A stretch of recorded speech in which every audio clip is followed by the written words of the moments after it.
Pues agradecer muy de veras la asistencia de todos e invitar a nuestra oradora de este momento, a nuestra expositora, a la maestra nada menos que Marta Franco, que nos va a hacer, perdón, Teresa, María Teresa Franco. Tengo una hermana amada que se llama Marta. Exacto, por eso es que se me confundió un poco, pero bueno, le damos de veras nuestra más cumplida y profunda gratitud porque nos hace el favor de verter aquí sus amplios conocimientos sobre la temática. Ya lo dijo el maestro Diego Prieto, cómo el Instituto Nacional de Antropología e Historia se abocó a que este reconocimiento internacional se nos diera, y a partir de esto que ocurrió hace 7 años es el detonador ya de un periodo muy profundo de reflexión nacional. ¿En dónde están nuestras fronteras? Sería la pregunta, y cómo es que logró el INAH también avanzar en este estudio y suscitar el interés de la UNESCO y finalmente lograr esta distinción. Pero no le quito más tiempo a la maestra María Teresa Franco. Gracias, por favor. Jesús.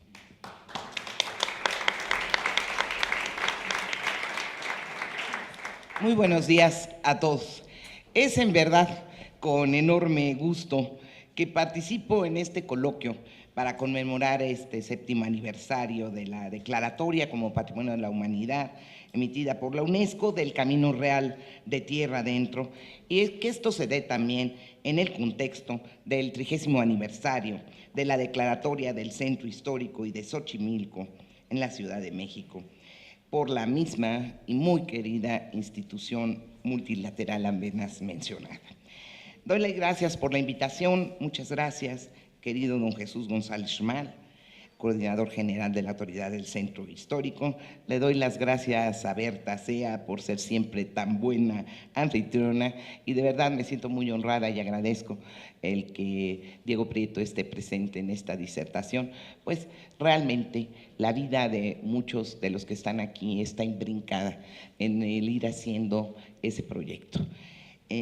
Quisiera decir lo siguiente: si yo intentara rememorar la epopeya, y lo digo en el sentido literario, como un poema destinado a cantar las acciones grandes y heroicas que en un pasado que a menudo es legendario decidieron el destino de todo un pueblo, desde luego me sería imposible, pero tal vez evocar algunos de los hechos dignos de ser contados para fortalecer la memoria histórica colectiva, la verdad, solo me es factible gracias a los muchísimos años de contacto con decenas, quizá, la verdad, con más de una centena de investigadores a los que el Instituto Nacional de Antropología e Historia me acercó y que me propiciaron una gran cantidad de viajes.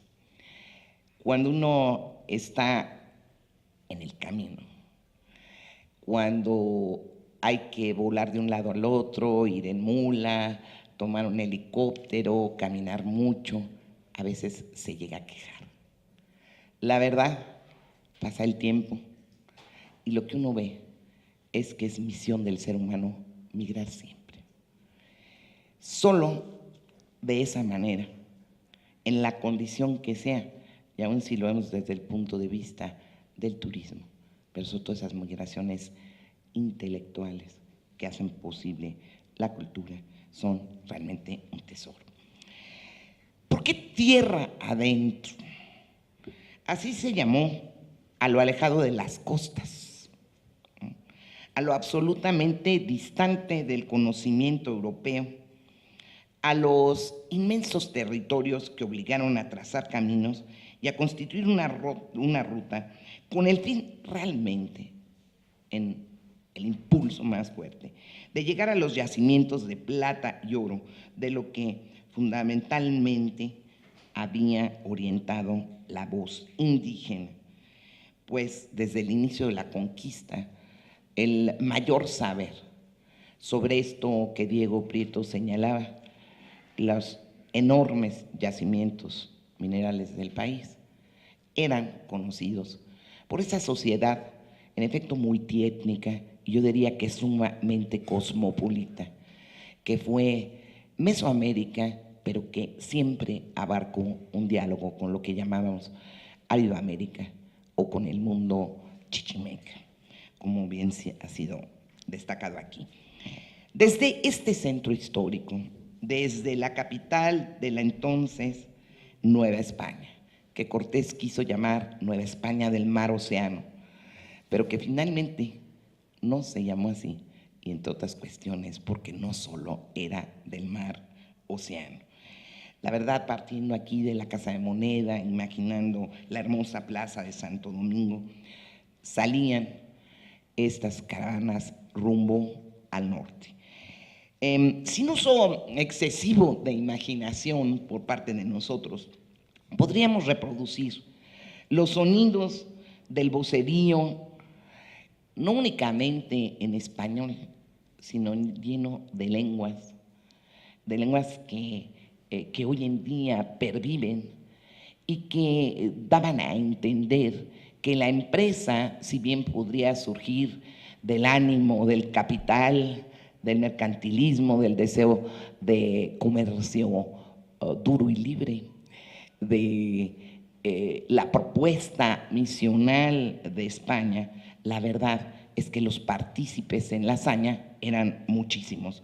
Podríamos oír los sonidos de los fardos, de los barriles, de los hierros, de toda clase de mercancías, de multitud de recuas que se movían dentro y fuera de la vieja aduana. ¿Se acuerdan que estaba situada en una casona que había sido propiedad de la marquesa de Villamayor? Y también podemos aludir a la historia que va paralela a la construcción ya en el siglo XVIII de la aduana tal como hoy la podemos disfrutar en la plaza apenas mencionada, Plaza de Inquisición, de Templo y Exconvento de Santo Domingo, de Evangelistas, de Secretaría de Educación Pública y hasta hoy de Amores y Litigios. En esa plaza se ha jugado tanto y la verdad, quizá los que partían, en efecto, no podían saber qué tan largo era el camino. De ahí surge la expresión de ahí pa'l real, que solemos decir.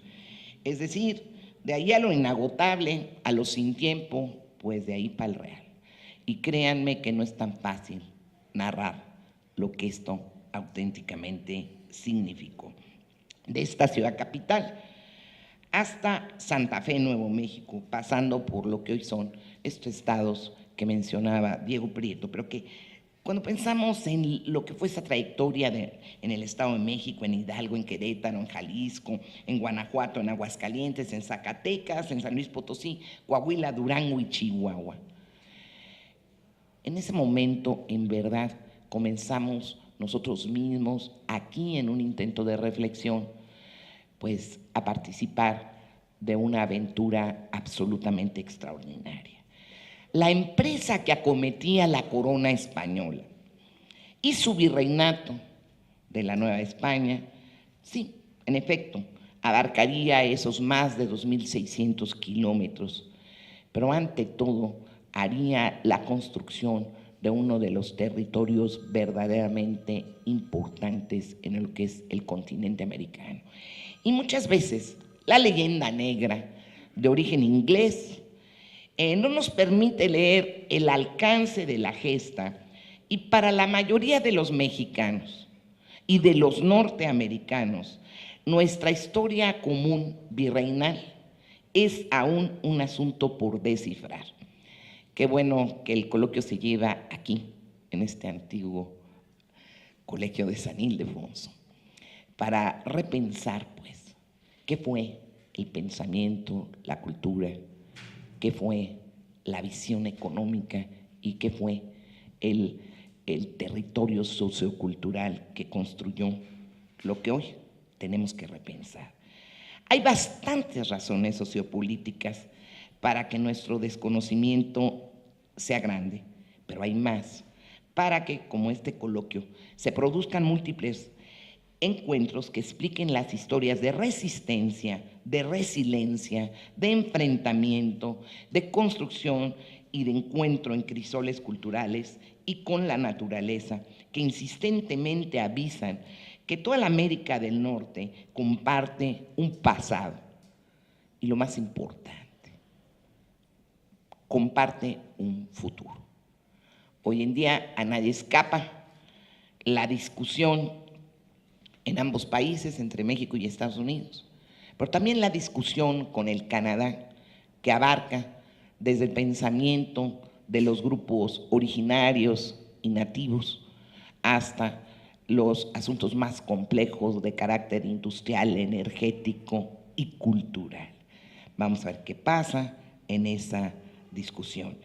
Ese futuro tendrá que enfrentar con inteligencia y con cultura el inmediatismo de los poderes fácticos. Y yo pienso que una reflexión a fondo sobre el camino real nos haría repensar esto que decía antes, que las migraciones tienen en esa inmensa región del camino real raíz milenaria y que la xenofobia, siempre represiva y violenta, no solo la actual, sino la de siempre, genera nuevas formas de comunicación creativa. Por cierto, debemos pensar y rearmar nuestro discurso, reconociendo que hace milenios cultura y comercio se vinculan. El asunto es quién se impone a quién y qué impone cada quien. Y esto no es un producto de voluntarismos, ni siquiera de la acción inmediata de fuerzas muy poderosas.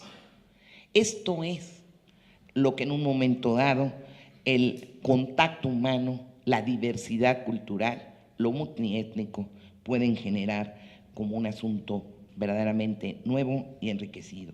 Este es un asunto de la mayor relevancia contemporánea. Yo decía que emigrar es connatural a la sociedad humana y que la cultura siempre migra y se amalgama.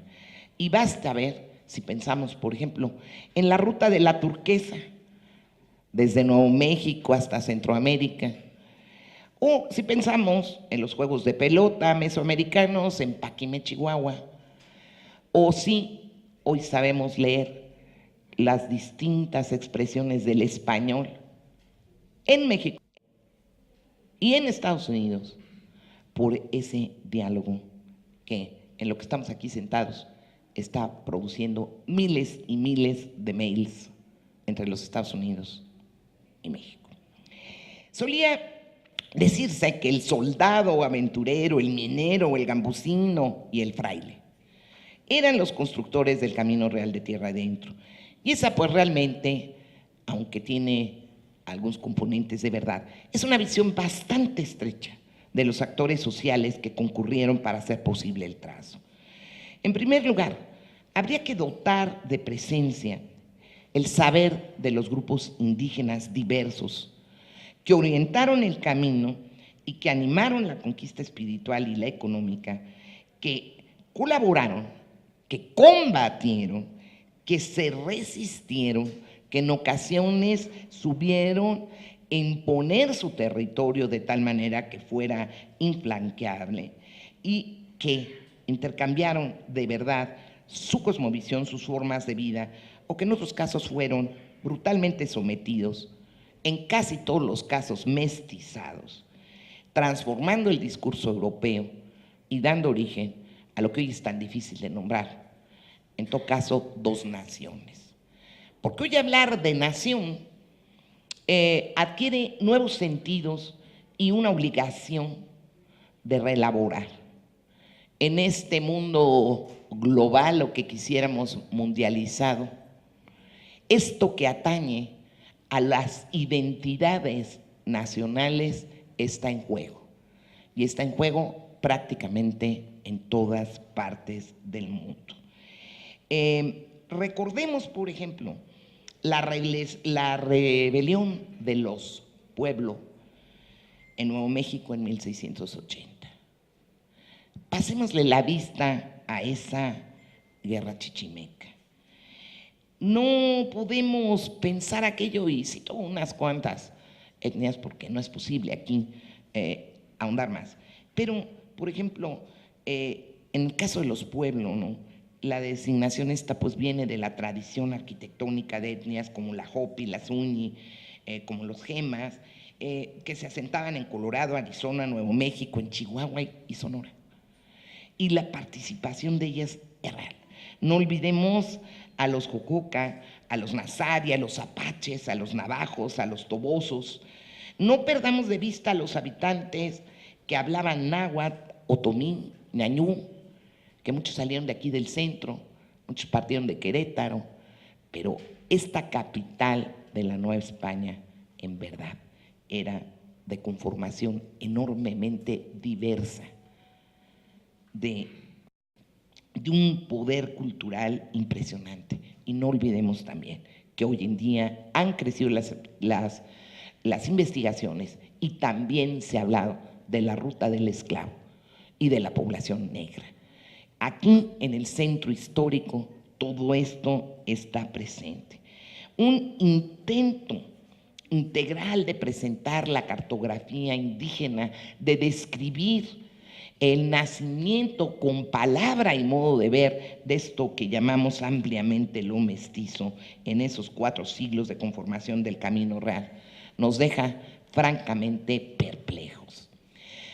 Asomémonos a los croquis, a los grandes mapas, a toda clase de documentos caligráficos, a un examen de la flora y la fauna paleontológica o actual, a los vestigios prehispánicos, a las construcciones de adobe o a las de piedra, y a las obras hidráulicas, a las trazas históricas de pueblos y ciudades, a los puentes, que nos recordaba Diego, emblemático de Querétaro, a la arquitectura señorial y vernácula, a las misiones, a los presidios y penales que fueron fundantes de muchos pueblos, a las misiones y a todas las expresiones populares, pasadas o actuales, que es lo que llamamos patrimonio inmaterial, a las fiestas, modos de habla, permanencia de lenguas indígenas, a los dichos,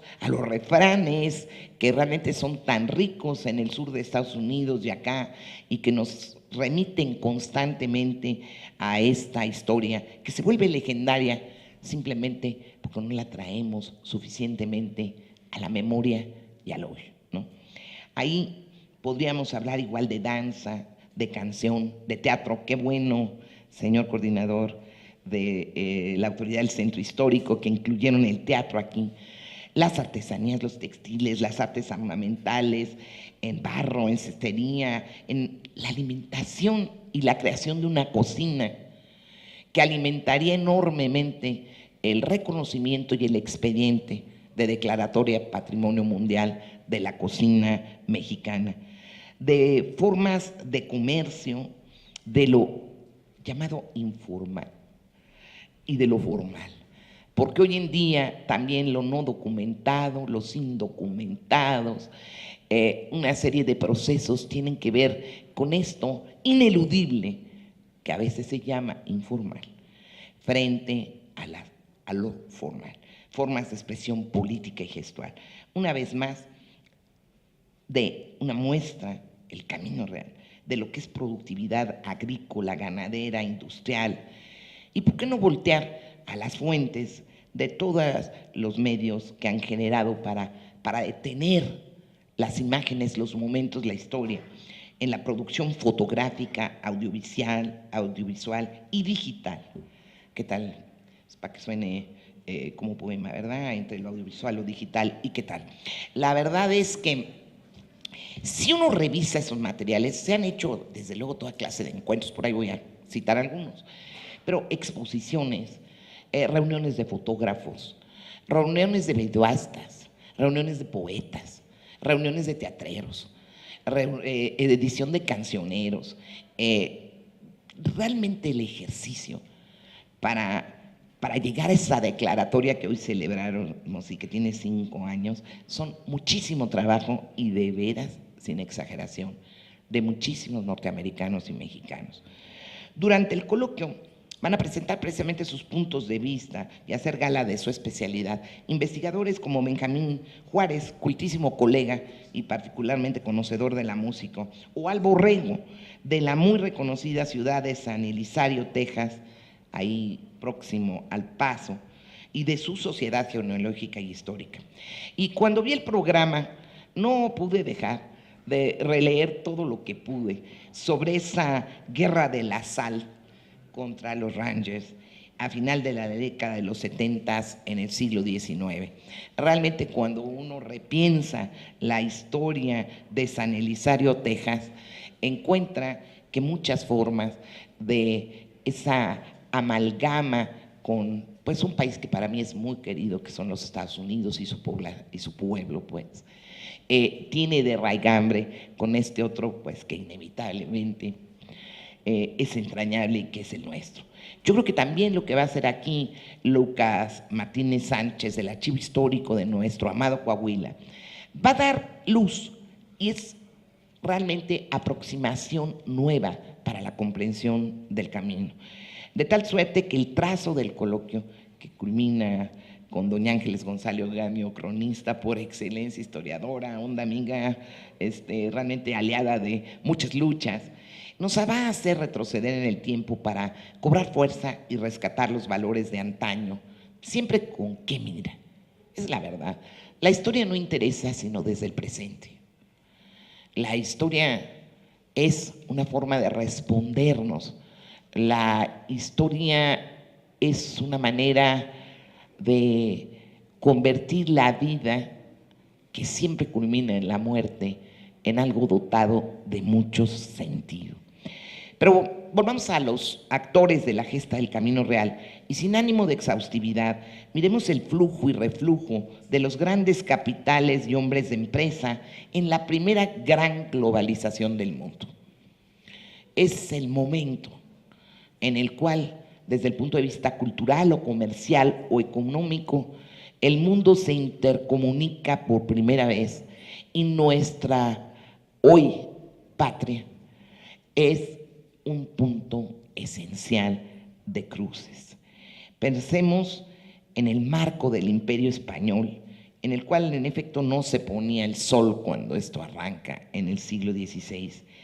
Y realmente tratemos de echar una mirada universal, cómo explicar el crecimiento y la riqueza, por ejemplo, de los Países Bajos, sin el Camino Real de tierra adentro, sin el oro y la plata, el desarrollo de muchas regiones europeas. Entonces, una moneda de esa corona española acuñada en México era un bien muy, muy preciado.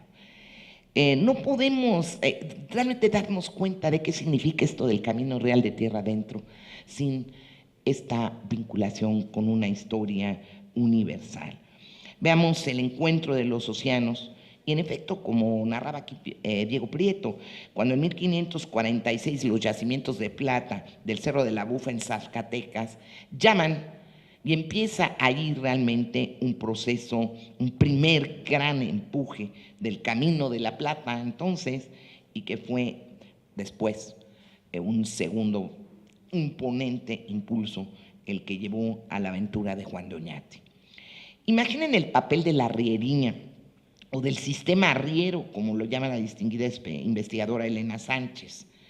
Imaginen la misión de las órdenes religiosas, con todas sus complejidades internas y entre ellas, de los mineros, de los militares, de los comerciantes, de esos postecas, de muchas etnias, uso el término en náhuatl, pero que realmente tenían un conocimiento enorme de los senderos, de los caminos, y que eran grandes informantes, de los agricultores y ganaderos, de artesanos y de científicos, de tanto cartógrafo.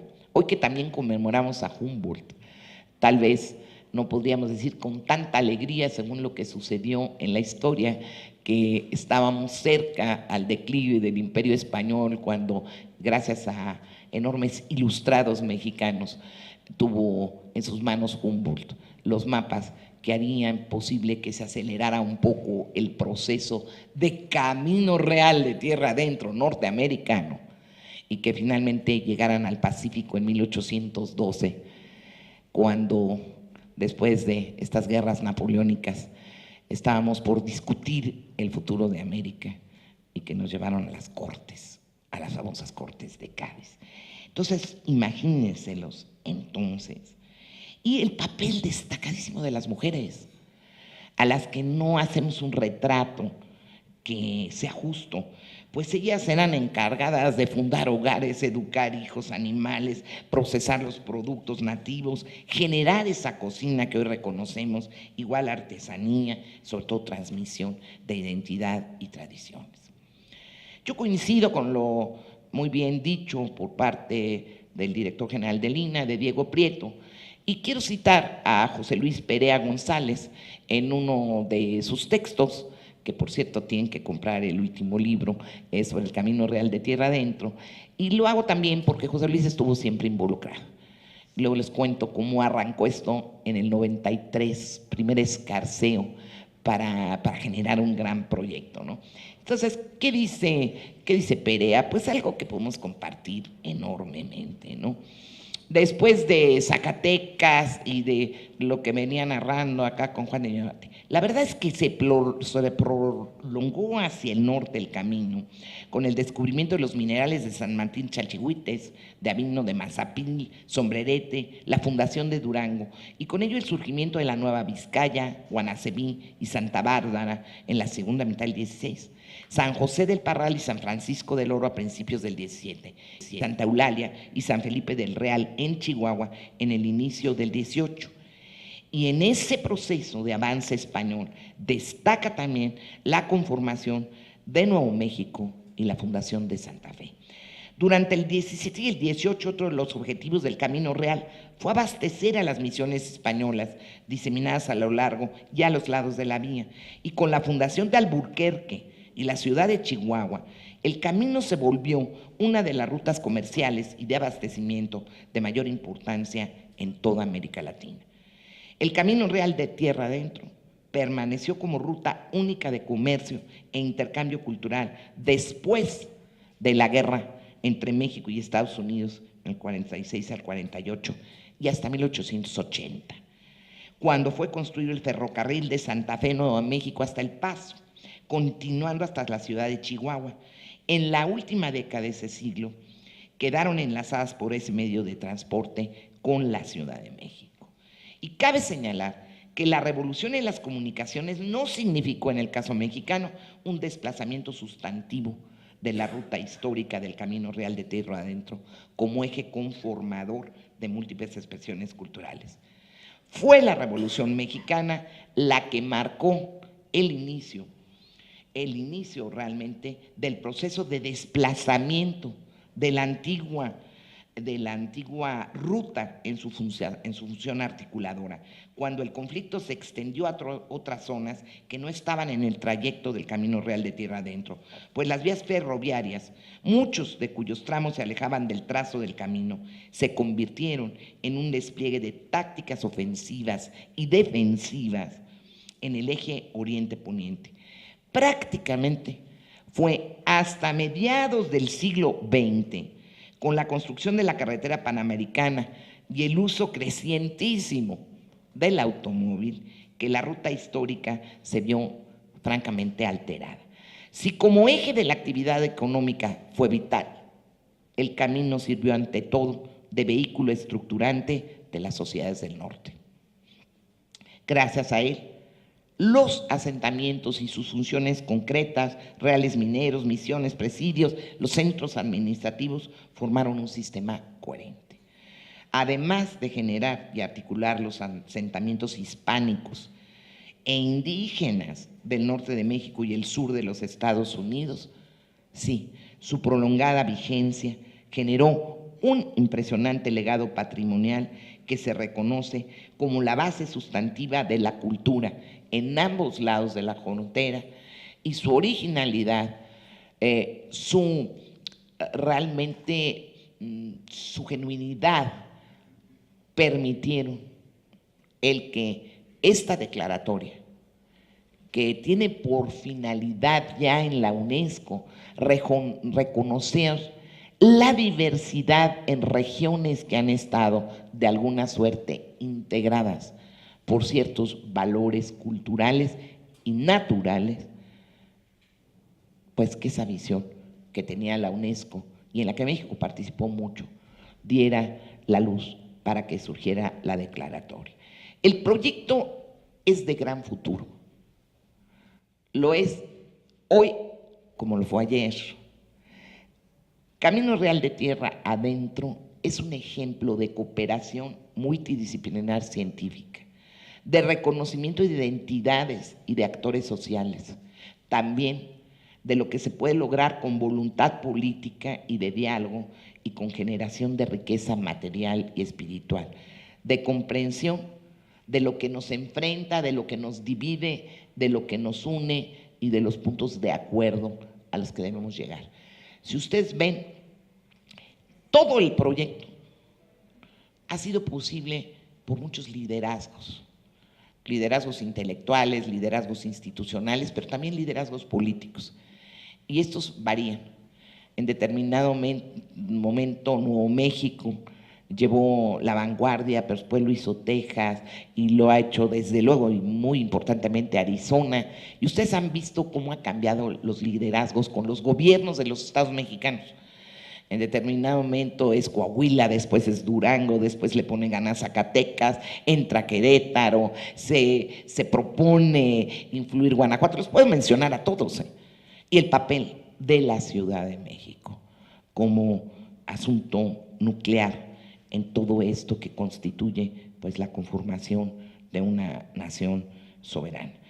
Dado que este proyecto en verdad une en muchos sentidos a México y a los Estados Unidos, de verdad que queremos que sea conocido, ampliado y sirva para destacar los valores de la diversidad cultural que ya hemos aquí mencionado varias veces, de la plurietnicidad, que sirva para entender, para comprender mejor la movilidad de los seres humanos y de los productos que derivan de su actividad espiritual y material. ¿Sí? Que sirva para una cooperación bilateral que ilumina muchos campos, que se lea como un acicate para ver de qué manera el bien público y social debe de estar muy por encima de intereses particulares. Que nos sirva también para alimentar ese respeto por la soberanía y la autodeterminación de dos naciones que han compartido tanto y compartirán más por inexorable destino. De tal manera que, en efecto, lo que podemos leer y cuando uno entiende esos valores que se vinieron amalgamando, que hoy nos pueden enorgullecer de ambos lados, que nos puede hacer entender mejor esa sociedad blanca, por ejemplo, cuando la citaba Diego en un sentido histórico, pero la podemos retrotraer hoy, en realidad en un mundo que nos invita a hacer un mundo para todos. Creo que Camino Real de Tierra Adentro tiene un sentido y nos anima pues a conservar la naturaleza y a conservar los derechos humanos. Durante años los historiadores se han preguntado, ¿historia para qué? Aquí hubo grandes y significativos coloquios al respecto. Y también se ha dicho mucho que la historia es tan importante que no puede estar solo en manos de historiadores.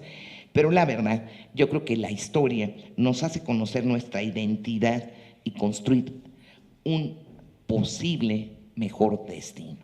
La historia es maestra de la vida, pero la historia no construye el futuro. Es la reflexión sobre la historia a la luz de lo contemporáneo los que nos puede dar el impulso para releernos, para ahondar, para entrar desde lo microhistórico hasta lo absolutamente global que hoy tiene que ser una obligación para que el planeta no desaparezca. ¿Por qué es tan importante que la UNESCO reconozca los itinerarios culturales y los caminos históricos siempre ligados al patrimonio natural? Pues porque es importante que se subraye esa indefectible comunicación entre sociedades humanas y que ello nos haga también explorar los nuevos patrimonios. Las tradiciones, señores, en efecto se inventan. Entonces, de un lado, es aquello que tenemos que retrotraer con toda su raíz histórica, y de otro lado, es saber leer igual un graffiti que una nueva vestimenta, que las formas del habla, que las formas de la canción contemporánea, incluidas muchas que se intenta cubrir, pero que a partir también de muchas de las actividades que desde el inicio del Camino Real existían, que era igual quienes robaban, quienes asaltaban, quienes… pues existe hoy también y también genera cultura. Este proyecto yo recuerdo el inicio cuando se acercaron desde Nuevo México, pues varios investigadores, y Teo Crevena, porque no podemos omitir ese nombre, en 1993. Ellos acudieron sobre todo a Chihuahua, contactaron al Centro INA Chihuahua y pretendían caminar juntos para celebrar el 400 aniversario de la fundación de Nuevo México. Y allí es donde nos ligamos tantos. El gobierno de México, el federal, respondió muy bien, entonces el Consejo Nacional para la Cultura y las Artes, el INA, hubo una cierta presencia del INBA, de Cultura Popular, y como ya dijo Diego Prieto, National Park Service y el Bureau of Land Management también fueron aliados. No podemos dejar de mencionar a Diana Natalicio, no podemos dejar de mencionar a nuestra gran amiga Parker, a la Universidad de Nuevo México en Albuquerque, a la Universidad del Paso, Texas, a la Oficina de Asuntos Culturales de Nuevo México, a la de Texas en San Antonio, a la Universidad de Arizona en Tucson, a la Universidad de Nuevo México en Las Cruces, a los consulados de México, que jugaron un gran papel y hoy lo vuelven a jugar. Los consulados de México deben recibir toda la información sobre lo que es este Camino Real de Tierra Adentro. Ahí Nogales, Arizona, San Antonio, todos nuestros consulados, las organizaciones locales, las asociaciones civiles, se generó el taller de conservación de arquitectura de tierra, se hicieron muchos talleres de imagen urbana, se hicieron tipologías de carácter arquitectónico, le entraron los restauradores, los arquitectos, los zoólogos. Bueno, realmente en materia del examen de los recursos naturales, no podemos dejar de mencionar a todas las universidades norteamericanas que ya mencioné, y a la Autónoma de Chihuahua, a la Universidad de Zacatecas, a las de Coahuila y destacadamente a Profauna.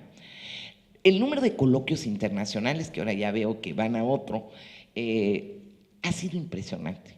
Es el 12º. Es increíble lo que se hizo. Los Estados Unidos reconocieron con la concurrencia de su Congreso los caminos históricos de Camino Real de Tierra Adentro, del Camino de los Texas, sobre los que seguramente se nos va a hablar, y la ruta de Juan Bautista de Anza. Un cuantioso grupo de historiadores y arqueólogos han recorrido y lo seguirán haciendo las fuentes habladas, las fuentes paleontológicas y en medio de ello todos los vestigios que nos hacen reentender. Hacer el expediente para la declaratoria de la UNESCO fue un proceso muy complejo. Después del 10, creció mucho el entusiasmo por este proyecto. Y en el año 11 se generó en la CONAGO la Comisión del Camino Real de Tierra Adentro, que ahora, por cierto, preside el jefe de gobierno. Ojalá en esta representación tan honrosa en la CONAGO, además de jefe de la Ciudad de México, continúe el esfuerzo por hacer conocer más esto. Está ya listo el plan de manejo y cierro diciendo que se firmó una gran carta de intención en febrero del 2007 entre muchas instituciones norteamericanas y mexicanas, que en junio hubo un coloquio en Zacatecas sobre agua, sistema alimentario y patrimonio cultural, que es la agenda histórica, pero es la agenda de hoy, y se ha construido una riquísima nueva historiografía. Muchísimas gracias a la Ciudad de México por esta convocatoria.